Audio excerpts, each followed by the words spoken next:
December 20th, 1943. The skies over Bremen, Germany. Second Lieutenant Charles Chuck Joerger banks his P51 Mustang hard left as tracer rounds sliced through the air where his cockpit was milliseconds before. Hayes, 19 years old. This is his 8th combat mission. His hands are shaking so badly he can barely grip the stick. The Messerschmitt Bf-109 on his tail is flown by Onracher Ludwig Franciscit, a veteran with 11 confirmed kills. Franciscit has been hunting Allied pilots for 2 years. He knows every maneuver in the book. He's already positioning for the killing shot. Standard doctrine is clear. Maintain formation. Execute coordinated attacks. Never break away from your wingman. The Army Air Forces has spent millions developing these tactics. Fighter groups practice them relentlessly. Survival depends on discipline and following the manual. Joerger's fuel gauge is dropping. His ammunition counter shows 60 rounds remaining. The nearest friendly aircraft is 3 meters away.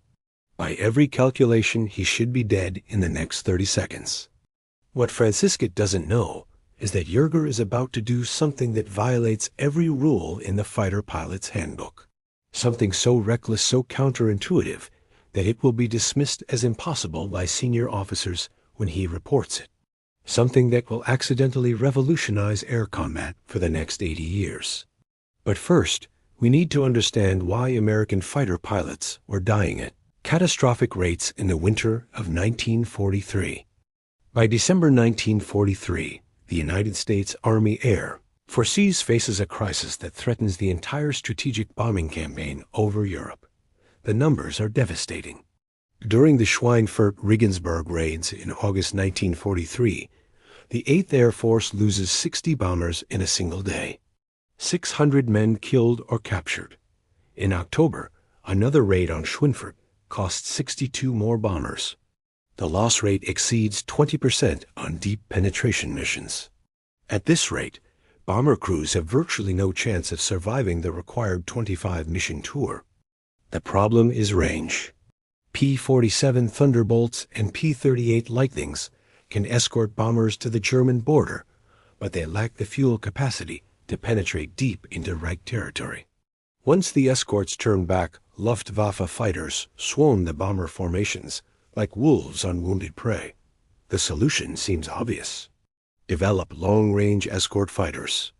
North American Aviation has delivered the P51 Mustang, which has the range to reach Berlin and back. But there's a second, more insidious problem. American fighter doctrine is fundamentally flawed. The tactics manual written by senior officers who learned to fly in the 1920s emphasizes formation flying and coordinated attacks. Fighter pilots are taught to maintain strict positioning, execute textbook maneuvers, and never break formation discipline. Individual initiative is discouraged. The manual is gospel. German pilots are destroying American fighters using a completely different approach. Luftwaffe doctrine, refined through years of combat over Spain, Poland, France, and Russia, emphasizes aggressive individual initiative. German aces like Adolf Gauland and Günther have developed Finger 4 formation and energy fighting tactics that give them enormous advantages. The kill ratio tells the story. In late 1943, experienced Luftwaffe pilots are averaging 3 to 4 kills for every aircraft they lose. Some aces like Egon Mayer and Walter Noten have kill ratios exceeding 10 to 1. American fighter commanders know something is wrong. After-action reports consistently show American pilots being outmaneuvered despite flying aircraft with comparable or superior performance. But the solution eludes them. More training in formation flying doesn't help. Neither does stricter adherence to the manual. The consensus among senior officers is clear. American pilots need better aircraft, more flight hours, and stricter discipline. The tactics are sound. The problem must be execution. This assumption is about to be shattered by a teenager from Hamlin, West Virginia, who barely graduated from high school. Charles Lou Joerger is not supposed to be here. He grows up in the Appalachian foothills during the Great Depression. His family is poor. His father works in the coal mines and natural gas fields. Chuck hunts squirrels and rabbits to put food on the table, developing exceptional eyesight and hand-eye coordination. He can spot a squirrel in a tree at 300 yards. He enlists in the Army Air Forces in September 1941 as an aircraft mechanic. He has no college education, no wealthy family connections, no prior flying experience. He's assigned to maintain P-39 Airbus at Tonopah, Nevada. In July 1942, the Air Forces faces a desperate pilot shortage. The training pipeline cannot produce pilots fast enough to replace combat losses.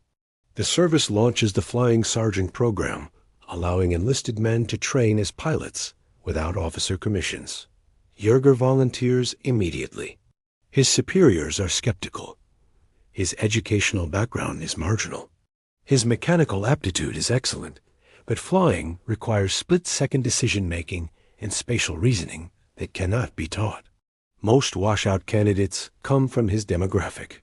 He proves them wrong. At flight school in California and Arizona, Joerger demonstrates natural flying ability that instructors find remarkable. His vision is measured at 20 to 10 twice as acute as normal. He can spot enemy aircraft before anyone else in the formation. He graduates in March 1943 and receives his commission as a flight officer. By November 1943, Joerger arrives in England, assigned to the 363rd Fighter Squadron, 357th Fighter Group.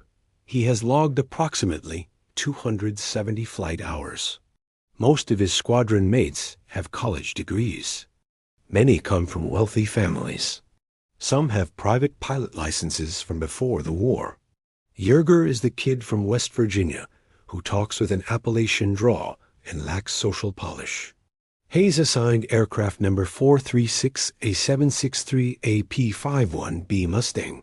He names Glamorous Glenn after his girlfriend back home, Glennis Dickhouse. On December 20th, 1943, he flies his 8th combat mission, a bomber escort, to Bremen. This is when everything changes. A moment of insight comes not from careful study or brilliant analysis. It comes from pure survival instinct when Ludwig Franziskat's Bf-109 latches onto his tail and Joerger realizes Hayes about to die. Franziskat fires a burst. Cannon shells rip past Joerger's canopy. The German pilot is closing for the kill positioning for a deflection shot that will shred the Mustang's engine. Joerger's training screams at him to maintain altitude, execute a standard evasive turn, try to reach friendly aircraft. Every instinct says stay high where the Mustang has performance advantages. Instead, he does something insane. He rolls inverted and pulls the stick back, diving nearly vertical toward the German countryside 7,000 feet below. The airspeed indicator spins past 400 miles per hour, past 450. The Mustang's wings begin to buffet as it approaches its structural limits. The dive angle is so steep that Joerger's vision begins to gray from negative G forces. This is suicide. Everyone knows German fighters can outdive American aircraft. The Bf-109's fuel-injected engine gives it enormous advantages in negative G maneuvers.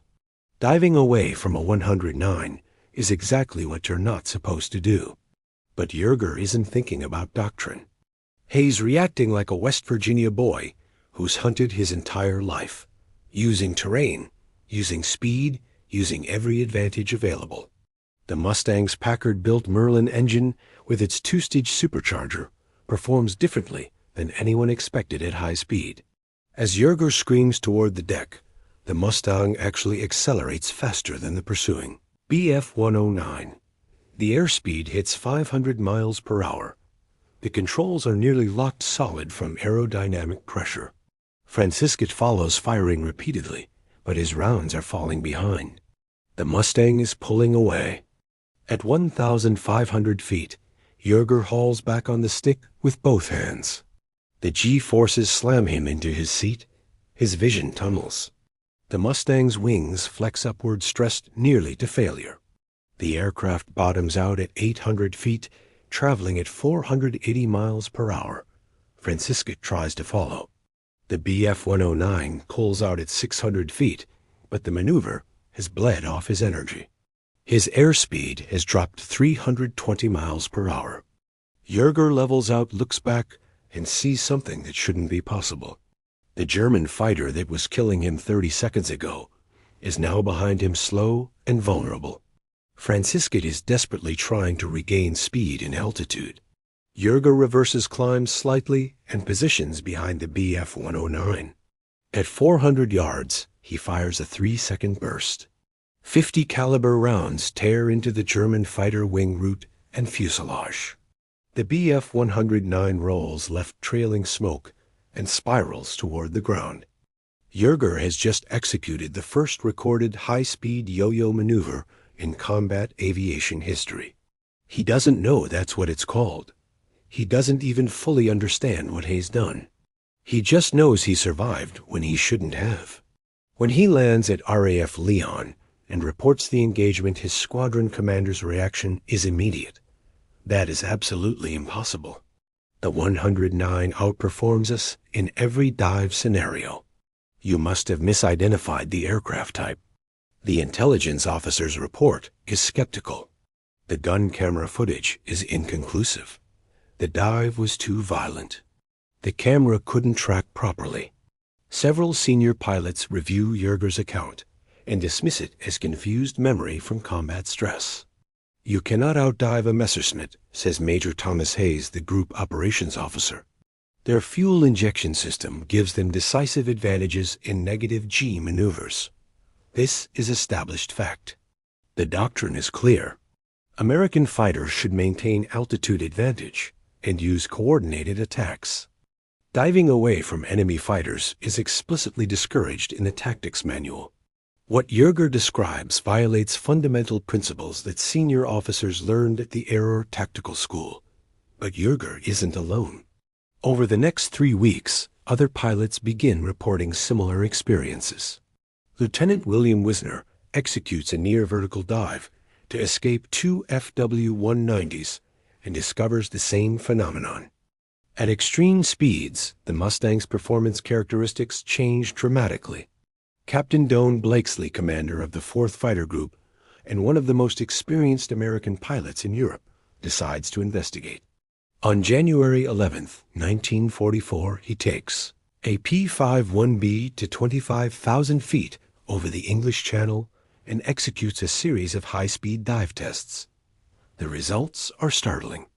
Below 20,000 feet in dives, exceeding 450 miles per hour, the Mustang accelerates faster than any German fighter. The two-stage supercharger designed for high-altitude performance creates unexpected advantages at high speed and low altitude. Blakesley writes a detailed report and submits it to a K Fighter Command headquarters. The response is immediate and hostile. At a commander meeting on January 18, 1944, Blakesley presents his findings. The room erupts. Senior officers who have been flying since the 1920s are being told that fundamental assumptions about fighter combat are wrong. That a barely educated teenager from West Virginia has discovered something they missed. This is reckless cowboy flying, says Colonel Hubert Zena, commander of the 56th Fighter Group. We cannot abandon coordinated tactics for individual heroics. That's what gets pilots killed. Your data is flawed, argues another colonel. German fighters have fuel injection. We have carburetors. Physics doesn't lie. The meeting threatens to end with Blakesley's report being filed away and forgotten. The bureaucratic inertia is enormous. Changing doctrine requires admitting previous doctrine was wrong. Careers are built on the existing system. Then Major General William Keepner, commander of E-8 Fighter Command, intervenes. Keeper is a maverick. He learned to fly in 1916. Hayes flown combat missions in World War. Hayes watched too many young pilots die following tactics that don't work. Hayes willing to challenge conventional wisdom if the evidence supports it. Gentleman Kempner says, I don't care if this contradicts everything we learned at tactical school. I care about kill ratios. Captain Blaze Group has the highest success rate in the theater. If his pilots are surviving by breaking the rules, then maybe our rules are wrong. Keeper orders immediate testing. Over the next 2 weeks, test pilots put P51BS through extreme dive profiles. The data confirms Blakesley's findings. At speeds above 450 miles per hour, the Mustangs' acceleration in a dive exceeds that of the BF-109 and FW-90. On February 3, 1944, Keeptoner issues a revolutionary directive. Fighter pilots are authorized to use individual initiative and aggressive tactics, including high-speed diving attacks. Formation discipline is de-emphasized. Pilots are encouraged to exploit the Mustang's high-speed performance. The old guard is appalled, but Keeptoner has the authority, and he uses it. Before we see how this changes the air war, I need to tell you about this channel's mission. We bring you stories of innovation and courage that changed history. Stories the textbooks often miss. If you value deep research and documentary quality content, please hit that subscribe button. 92% of you watch without subscribing, but your subscription helps us justify the research hours these episodes require. Thank you. The new tactics are tested immediately. On February 20, 1944, the 8th Air Force launches Big Week, a massive campaign to destroy German aircraft production. Over 1,000 bombers strike targets deep in Germany, escorted by P51 Mustangs, flying with Keeptoner's new doctrine. March 3, 1944. The sky over Berlin. Joerger, now with 12 kills, leads a flight of 4 Mustangs at 28,000 feet. Below them, 300 B-7 bombers are approaching the German capital. Luftwaffe fighters are rising to intercept. BF-19s and FW-190s from JG-3 and JG-11, some of Germany's most elite units. Overlit Heinz Bear, an ace with 170 kills, leads a swarm of 4 BF-109 G6s. He spots Joerger's flight and begins a climbing attack, planning to use his altitude advantage for a diving pass on the bombers. Joerger sees them first. His exceptional vision gives him 30 seconds of warning. Instead of maintaining formation and executing a coordinated defense, he does something that would have been forbidden 3 months earlier. He rolls inverted and dives not away from the German fighters, but toward them, building enormous speed. His wingman, Lieutenant Clarence Bud Anderson, follows without hesitation. The other 2 Mustangs maintain high cover. Bear sees the Americans diving and assumes they're fleeing. He adjusts his approach to the bombers. This is exactly what Joerger wants. At 600 miles per hour, a speed that makes the controls feel like they're welded solid, Joerger pulls up underneath Bear's formation. The BF-109s are traveling at 380 miles per hour, focused on the bombers ahead. They never see the Mustangs coming from below. Joerger fires a 2-second burst at the trailing 109. The German fighter explodes. Bear brakes hard left, but Anderson is already there firing. Bear's wingman goes down trailing fire. The remaining 2 109s dive away. Joerger and Anderson don't pursue. They zoom climb back to altitude using their massive speed advantage to regain position above the bombers. The entire engagement lasts 45 seconds. 2 German fighters destroyed, 0 American losses. The bombers continue unmolested to their target. This pattern repeats across the sky. American pilots using the new tactics are achieving kill ratios that were impossible under the old doctrine. The Luftwaffe, accustomed to predictable American formations, is suddenly facing aggressive individual attacks from unexpected angles. The numbers tell the story. In January 1944, before the new tactics, 8th Fighter Command's kill ratio against the Luftwaffe averages 2.1 to 1. By April 1944, after widespread adoption of energy fighting tactics, the ratio climbs to 4.3 to 1. By June, it reaches 6.1 to 1. German pilots notice immediately. Oberleutnant Johann Steinhoff, a veteran ace, writes in his diary, "The American fighters have changed. They no longer fly in rigid formations. They dive from impossible altitudes at terrifying speeds.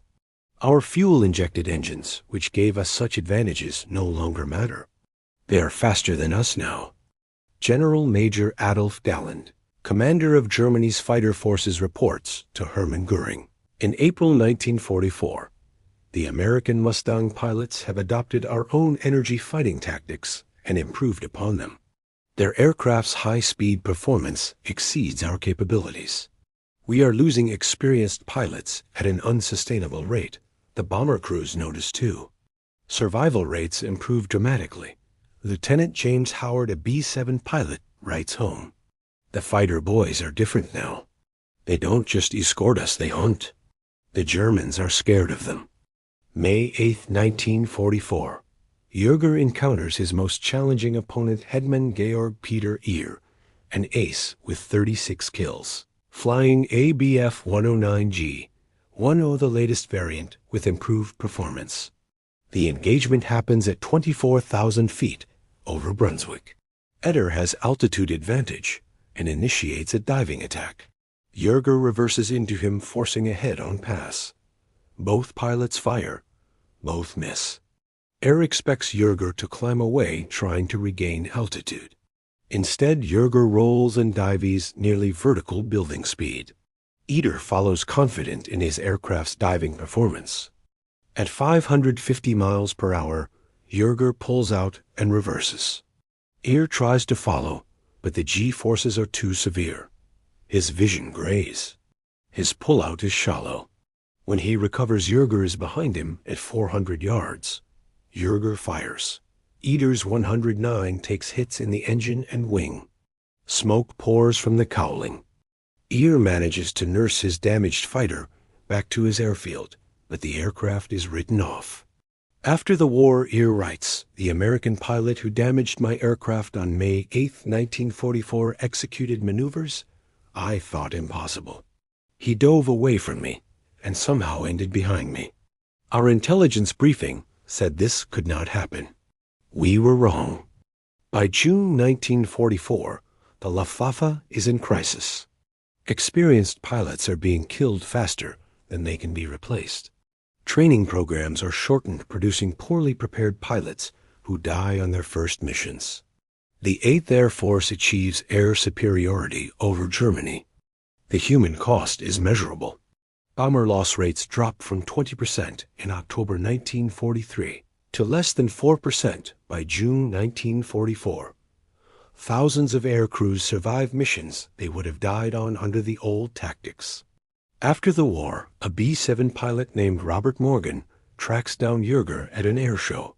Morgan flew 30 missions over Germany in 1944. He tells Joerger, "My crew calculated that we should have been shot down on our 8th mission based on 1943 loss rates. We flew 22 more after that. Because of you and pilots like you, we came home.